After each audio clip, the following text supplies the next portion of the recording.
Hello, my heart-centered souls. I'm so excited that you're here. Today, I'm going to help you create a sacred space or an altar space. This is a sacred space. This is going to help you connect on your spiritual journey. It's going to help that exploration side, and we are going to do it together. I love talking about sacred spaces, and I love helping others kind of create this little corner of their home or their room or whatever their space is to help them connect to their spiritual side. So I cannot wait. But first, let's do an intro. Hello, and welcome back to your favorite podcast, Spilling the Tea Leaves. My name is Michelle. I am a crystal Reiki master. I'm also a spiritual teacher and advisor. And this podcast is all about crystals and spiritual awakening. We are demystifying the mysticism. So grab your cup of tea or coffee or water or whatever you have handy, and let's jump right into today's episode. I am so excited. Holy cannoli. I have been trying to record a podcast of this episode for what seems like forever, and I've had so many topics and things lined up, but always the universe has something else in mind, and for some reason I couldn't get access into my episodes. I didn't have access to my podcast essentially, and I had this overwhelming fear that I had to start over and I was going to lose all of you, and that made me so sad and upset, and I just needed to just shut everything down, take a little break, and then come back to it. But I finally got my podcast back. Yay. Thank you, Spotify, for helping.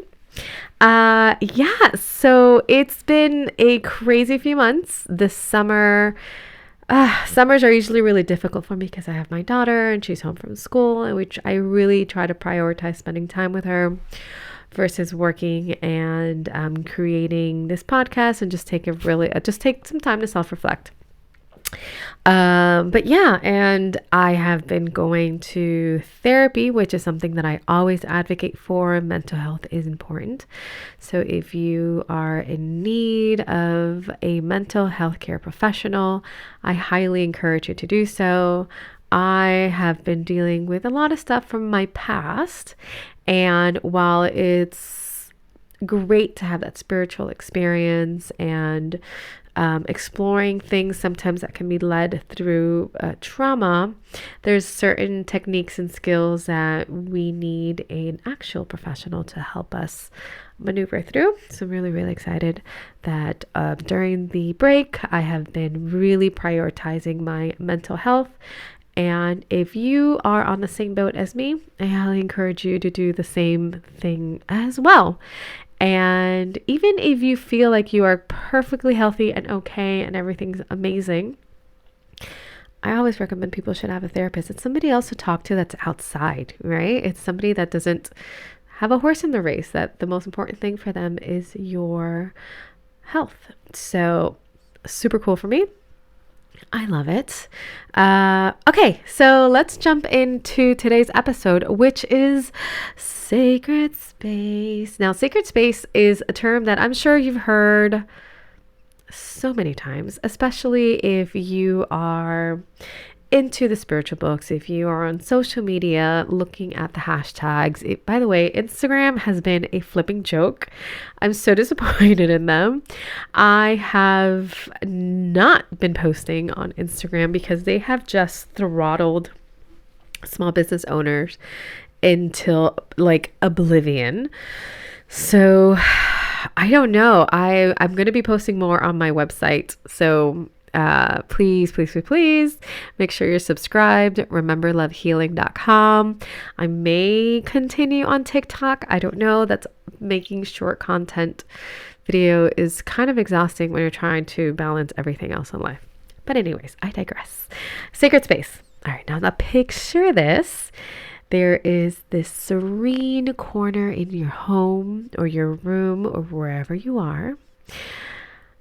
You fill it with objects that hold deep meaning to you. It's positive energy. And it is just a little happy corner that you can go to to connect, even if for a brief couple minutes. This is your sacred space. It is a little personal sanctuary with a actual tangible representation of your spiritual journey and intention. Now, whether you are a seasoned practitioner or you're just beginning to explore your spirituality, having a sacred space can provide so much grounding, peace, and connection that everybody, and I'm talking to you, everybody should have one. But how do you create a meaningful and intentional altar or sacred space? All right, so let me break this down step by step so you are no longer confused or intimidated by the idea of having the space. We hear it so many times, sacred space, yet so little of us really take time to think about it or even execute it. Now, a sacred space is a small little corner of your personal space that is dedicated solely to your spiritual practice or your spiritual journey. Whatever that looks like for you. Remember, I always advocate what it looks like for you. Your spiritual practice, your spiritual journey may not look like mine, and vice versa. It might not look like your friends or your neighbor or that person that you follow on social media. It's going to look completely different. And that's totally fine. As a matter of fact, that's the whole point, right? Now, before I continue, I want to emphasize that as you go through setting up your spot, your goal is progress. It's not even progress, right? Like sometimes we go through this idea of your space has to be so perfect. Like your room has to be decorated just right for you to have somebody over, let's say, which is I have a really bad habit of doing that. Like if my house is not spotless clean that you can eat off the floor, I don't want anybody in my home. Now, the goal isn't perfection. The goal is intent and setting it up. I mean, we're just going to set it up. Now, your sacred space is going to move and flow and change as your own spiritual exploration flows and change. So like the seasons, nothing is permanent, and your space is going to reflect that. It should reflect that. A sacred space, in short, is a dedicated space for your spiritual practice. And this can include things like crystals. I'm going to be very specific on mine as I look at it. I have it in my office, which is my own space. I love my office. I have all my plants here. I have all my art from the years that I've collected, things that I found during my travels. Did I say plants? Because I have tons of plants. My husband is on me about the amount of plants I have. Yet I want more. But as I look at my sacred space, it's on a little wooden table, and this particular table has a mirror. This table I found for $20 at a restaurant in Abu Dhabi that was changing their decor. So their decor was dedicated to like all these quirky, mismatched tables, mismatched art and chairs, and then all of a sudden they want to revamp. Unfortunately, that restaurant closed down a long time ago, so maybe it really didn't work out for them. But they had the entire upstairs, but they were just getting rid of stuff. And this table was so cute. It was $20. It has little scalloped handles where I store all my supplies, and I'll tell you more about the supplies in a bit. Solid wood. It's gorgeous. It almost looks like a makeup table, but made of solid wood and really heavy. On my table, I have my crystals. Now, each crystal signifies something, and even the placement on the crystal has special meaning. I have selenite, labradorite, smoky quartz, a candle, amethyst quartz, a clear quartz point. I have a green candle burning. You'll find out soon enough because you're probably going to want to do it too. I have argonite. I have a necklace that I have just completed that I like to put on my altar whenever I make a piece, necklace, jewelry, a healing piece. Before I put it on my website, I like to bless it on my altar and keep it there until it finds a home. On my altar, I also have fresh flowers. I have purple flowers.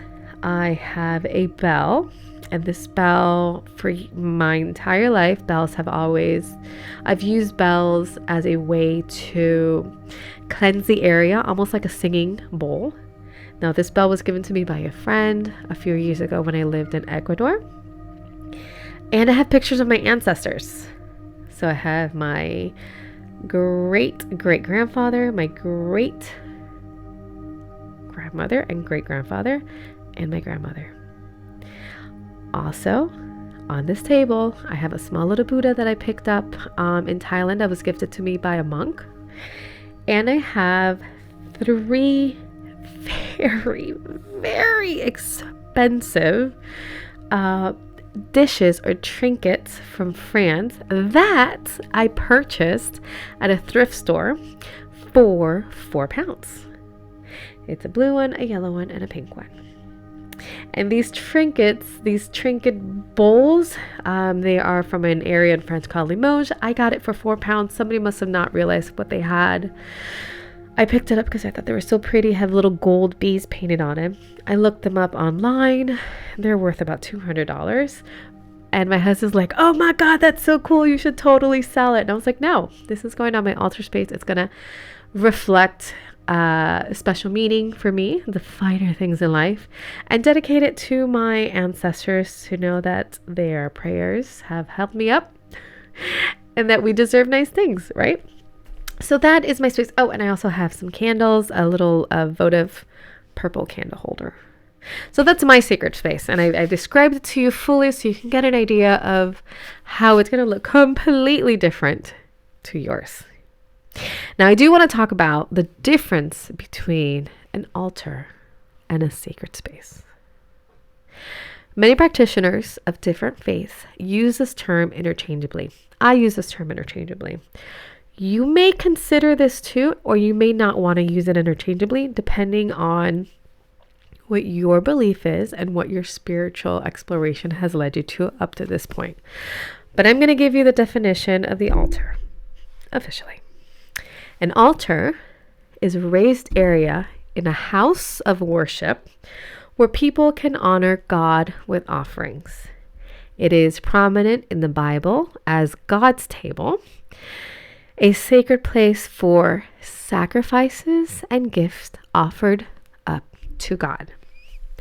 The word altar comes from the Latin altarium, meaning high, and also the word adolere, which means to ritually burn or sacrifice, which suggests its early purpose as detailed in the Bible. Nowadays, the altar is a place for non-sacrificial religious rites, such as communion, weddings, and is a metaphor for offerings. So the traditional belief or biblical definition is a place of sacrifice. Of course, altars or these areas of sacred spaces have originated way before the Bible was written, way before the idea of or Jesus or a single God. The altars were usually a place like a tree, a spring, a rock that came to be regarded as holy or as inhabited by spiritual gods whose intervention could be solicited by the worshiper. So a tree or something that folks connected with their own deity. Altars in the Hebrew Bible were typically, and I love this one because it gives us a little insight that for us who grew up Christian or Catholic don't necessarily get to hear almost because it's not really part of the study. Altars in the Hebrew Bible were typically made of earth or unwrought stones. Altars were generally erected in a conspicuous place. I can never say that word right. The first altar recorded in the Hebrew Bible was erected by Noah. Altars were also erected by Abraham, Isaac, Jacob, and by Moses. The first altar in the Bible was the altar of burnt offering, also called brazen altar or the outer altar, or the earthen altar, or even the great altar, actually, and the table of the Lord. This was the outdoor altar, so it's an outdoor altar, and stood in the court of the priests between the temple and the court of Israel, and upon which carbonate, or animal and bird sacrifices, were offered. The blood of the sacrifices would be thrown up against the base of the altar, and portions of the sacrifices would be burned on top of it. Precisely which portions would depend on the type of sacrifice. Also consumed at the altar would be some of the meat offerings and the drink offerings, like libations of wine. And they were poured out here. All sacrifices had to be seasoned with salt. A priest officiating at a burnt offering would vest in his priestly vestment before approaching the altar. He would remove the ashes and place them beside the altar. Then he would change his clothing and remove the ashes to a clean place outside the camp. In Exodus 27:3, the various utensils used with the altar are enumerated. They were made of brass. The altar cannot be carved using utensils made of iron or bronze, nor were they allowed on or near it, because the iron and bronze were used for implements of war. The altar and the utensils were considered to be sacred, and the priests had to vest and wash their hands before touching them, even so as much as removing the ashes from the altar. According to the Bible, the fire on the altar was lit directly by the hand of God. It was not permitted to go out. No strange fire could be placed upon the altar. The burnt offerings would remain on the altar throughout the night before they could be removed. So, I give it to you knowing the definition of what altar is and sacred space, and you can choose whether you want to use it interchangeably or where you want to keep one as a very specific religious word or as a phrase that can be interchangeably done with sacred space. I interchange them because for me, my sacred space or my altar is holy for me. It is dedicated to my spiritual practice. I don't follow a traditional religion. So for me, this is my own connection to the divine or to God. Okay. How do you start setting up your space? So exciting. So you've decided you want to move forward with your sacred space. And now we're going to set it up.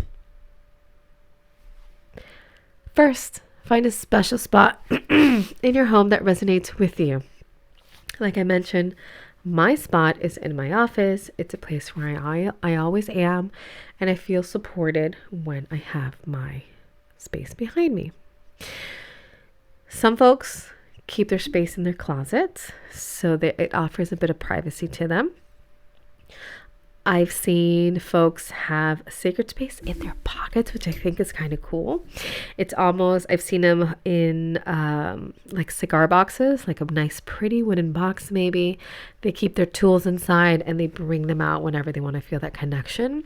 I know sometimes, excuse me, especially for the younger generation, they might not have family members who are as tolerable to a different belief, so they have to keep it quieter, or they have to keep it more discreet. So they create these boxes or this tiny space where they can have something simple for them, maybe a crystal, maybe a tiny little candle that can easily be explained away. You can choose however you want. You can choose to have a full table dedicated. You can have a tiny little corner for yourself. You can even do a windowsill. The key is to choose a space that you can feel comfortable and immerse yourself in the energy of the altar. Once you've found your spot, I need you to clear the space energetically. What does that mean? So we are going to clean that space physically and energetically. And you can do it a few ways. You can smudge with sage if this falls within your spiritual practice. So if you follow, if your belief system allows you to use sage, I understand it is a close practice, so use your own discretion. You don't have to use sage. You don't have to use white sage. Looking at you that bought white sage from that person around the corner. You could use other types of sage. You can use sage. You can use other herbs like rosemary. That's easily accessible. You can use lemongrass, cedar, and you can even use lavender. Please be careful when you're with fire. Use common sense, right? You can also use Palo Santo or holy wood. I'm going to have some up for sale on my website. I have very limited Palo Santo that I picked up when I was living in Ecuador. It's been curing for a really long time. You cannot get this wood anywhere. It's been curing for at least 9 years already, almost 10. Wow, time flies. You can also energetically cleanse by using a singing bowl. You can use salt. You can sprinkle salt over it or wipe down with salt water or ocean water. Use whatever method feels right or resonates with you and your beliefs. Now, I want to point out a few things before I move on. There are many people who don't use like chemical cleaners, like Fabuloso or Pledge or Pine Salt to clean the area when they opt for more green alternatives, such as like a water and vinegar in a spray bottle and a bit of essential oil. Again, do what works for you. I use both. Sometimes I wipe it down with Fabuloso. I like the way it smells. Or the method, I wipe it down because it needs a good cleaning. There's so much ash from when I'm burning candles or incense. And then sometimes I just use a little bit of vinegar, water, and essential oil, and I anoint it with a little bit of oil. No wrong way of doing it. There is no sacred space police that's going to come for you. I promise your ancestors will be just fine with whatever you use. Do what works for you. No issues. Now, why cleanse? This is going to help you kind of reset the energy and create a clean slate for your sacred space. Like we cleanse crystals, we are going to cleanse your sacred space. If you're not sure what to place on your sacred space, this is where we're going to help you today. This is probably my favorite part, right? So ask yourself what you want to cultivate or what you want to manifest in your life. So this is like a little trick, right? So if you are somebody who's just coming in, you don't want to, you're not sure about your ancestors yet, you're not sure what spiritual path you really want to follow, maybe you want to celebrate Astera, but you're not super into it, maybe you are looking into a closed practice that your family has practiced for many years, whatever. You're not sure, but you do want to have a sacred space. You want to have a place where you kind of go to and meditate. Ask yourself what your intentions are. Let's do a quick one. This intention. What do you want to bring forth into your life? So close your eyes. Please tell me you're not driving. Don't drive and close your eyes. If you're on a train, if you're doing laundry, if you're listening to me doing anything else that doesn't require eyesight, please close your eyes for like 10 seconds.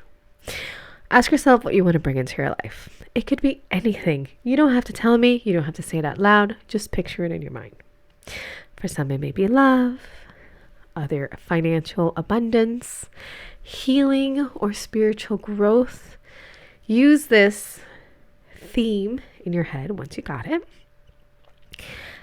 And we're going to go with that theme to set up your sacred space. So for example, for love, let's consider placing rose quartz on your sacred space. And let's pair it with clear quartz. Clear quartz is going to help you amplify the energies of rose quartz. It's like a satellite dish. Let's put some pink or red roses on your altar space. Fresh ones are awesome. If you have dried, that's okay too. I prefer fresh. Add an image to that sacred space that you associate with love. It could be a heart. It could be a note from somebody. It could be a word. It could be a picture of people holding hands. It could be a picture of your partner. Whatever. that works for you. And now you can anoint the little sacred space with essential oils such as rosemary or rose oil. And then let's add some pink or red or both candles. Voila. You just made a little sacred space to call forth the intention of love. Super easy, right? For abundance, herbs like rosemary. All right, before I continue, rosemary has a lot of functions, and there's so much intention with rosemary. It's no wonder it grows massive. So if you can have a little rosemary plant or bush in your garden, it's going to pay off in dividends because you're going to be constantly using rosemary. It even helps your hair grow back, apparently, which is amazing. So rosemary. For abundance, herbs like rosemary, pair it with crystals like aventurine and pyrite, or some of you may know it as fool's gold, emerald. I know a lot of people have this idea that emerald's really expensive, but there is a emerald that's a lower quality. In Spanish, we call it esmeraldina, and it's not that gemmy emerald that you see on very upscale luxury jewelry, right? It's almost like a muted or matted version of emerald. Same energetic function, it's just not the high quality that is used in jewelry. And you can basically find emeralds in a lot of places, including in beads. So if you have a bead store nearby, walk in, say, hey, I'm looking for emerald, and I'm sure they can direct you. Green candles on your altar. Placing money on your altar. I had a friend who had written a check to herself with a very specific amount, and she put it on her fridge. Spirituality wasn't really her thing, but you can do the same idea and place it on your altar. For those on a spiritual journey, if that's your intention, you can use crystals like amethyst, pair it with clear quartz, selenite, purple fluoride, or even labradorite. Herbs that you can use on your sacred space, such as rosemary. Again, rosemary. You can anoint it with lavender, or use lavender oil, white or purple candles to set, and maybe a phrase or an affirmation that you want to write down. So many options.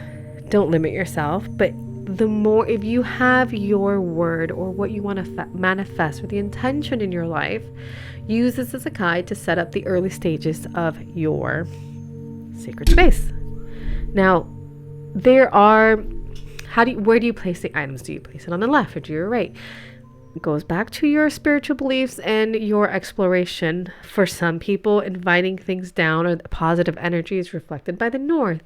Other people by the south. Giving energy might be west side for you or east side. Whatever that looks like, follow your intuition. This is why practicing your intuition is so, so important. And place the items where they feel right to you. Again, there is no sacred space police, and nobody's going to come at you saying, oh, you did this wrong, this is terrible, blah, blah, blah. Do what feels right. For many, locations have a different feel, have special meaning. Just follow your intuition. Now, I wanted to add, so for many, adding elements such as earth, air, water, and fire can help achieve a sense of equilibrium, especially if you are more sensitive to energies. Like I mentioned before, I have flowers on my altar. Now, flowers automatically for me represent earth, because flowers, and the water vessel that is in has the water element. I have my candle, which is fire. And some folks like to add a feather that they find outside that they feel was placed for them on their altar to represent air. I don't have one now because it's not the vibe that I'm going for. Also enjoy putting a live plant on my altar. For me, it represents life. And it's something that you might consider putting a very small live plant, depending on your space, right? And this helps me connect. It helps me connect to grounding energies. It helps me connect with my ancestors. I have images on my ancestors, all that stuff. Again, do what works for you. There are more options for you if you decide to go a more traditional route, or like I mentioned, seasons change. You can decide to change your altar tomorrow. I might change it next week. It might not be what my intention is. Whatever that looks like for you. So many dedicate their altar space, or at some point in the season, they dedicate their altar space for a very specific cause. So you may consider changing your altar space during solstices. Listen, at this point, me and you, we're friends, and my mistakes, I'm just not even going to edit them out. You get to enjoy the mistakes live as I make a fool of myself, because English is not, believe it or not, my first language. Solstice. Please send me a message and tell me how to say it correctly throughout the year. So if you feel like you want to celebrate Yule or Embark or Stara, you can look up these dates, and you want to change your altar reflecting on the season or the welcoming of the solstice, you can. Dia de los Muertos or Day of the Dead, if this is something that you want to acknowledge, and if you want to give thanks and gratitude to those who came before you, and you want to set up your altar to acknowledge those before you, guess what? You can.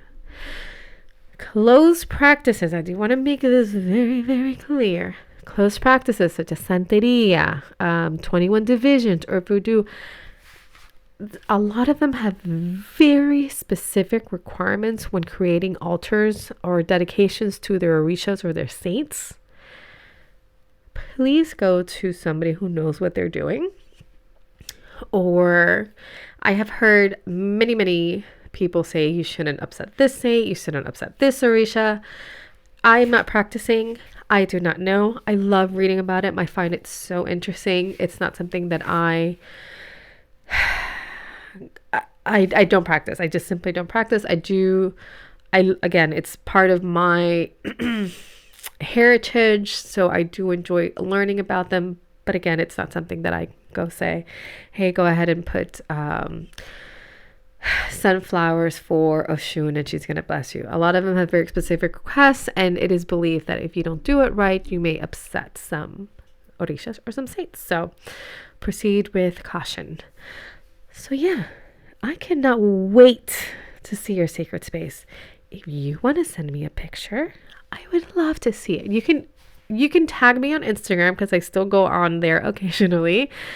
Tag me on TikTok, or you can even just send me a very private email, michelle@rememberlovehealing.com, or you can even email me at spillingthetealeaves@gmail.com, which is not an email that I commonly use, but it's there and it's available, and I want to see your stuff. If you are open to sharing, I am open to seeing. I really hope that you are doing amazing. If you ever have an idea for an episode topic or something that you want to learn and you want to have, another set of eyes or some insight, please feel free to send me a message to those emails, and I would love to dedicate an episode to you. I have fun with these. I miss you. I miss talking to you. So thank you for being part of my podcast. I would love if you can subscribe. I would love if you can give us a review and tell me how much you love this episode or this podcast. I am an independent podcast, so everything I do is out of my time and out of my pocket for you. So that would help me very, very, very, very much to reach others. It is a free podcast. I have no sponsors. It's just me and you, and we're in this together, and I love it that way. I am having some merch available. I know, merch, right? Isn't that crazy? You can visit my website, or the podcast website, spillingthetealeaves.com, and we're gonna have some merch. I don't know, like a mug, a shirt. What do you like? Should I do Patreon? Oh, I'm so tired. There's so many platforms. Anyways, if today's your birthday, happy birthday. Happy birthday, happy birthday, happy birthday. I'm so excited that you're here on this earth, in this planet, with me at the same time. Thank you so much for listening. Thank you for being part of this journey, of my own spiritual journey. And I'm so grateful that I am a part of yours. If you have any questions, feel free to reach out. Michelle at rememberlovehealing.com. Visit our website, spillingthetealeaves.com, or my website where I talk about crystals. I'm opening up a course soon. I would love a couple of guinea pigs. So if you're open to learning about crystals and being certified, which is kind of cool, please fill out add yourself to our mailing list at rememberlovehealing.com. Thank you so much. Have a lovely day, and I will talk to you soon. Bye.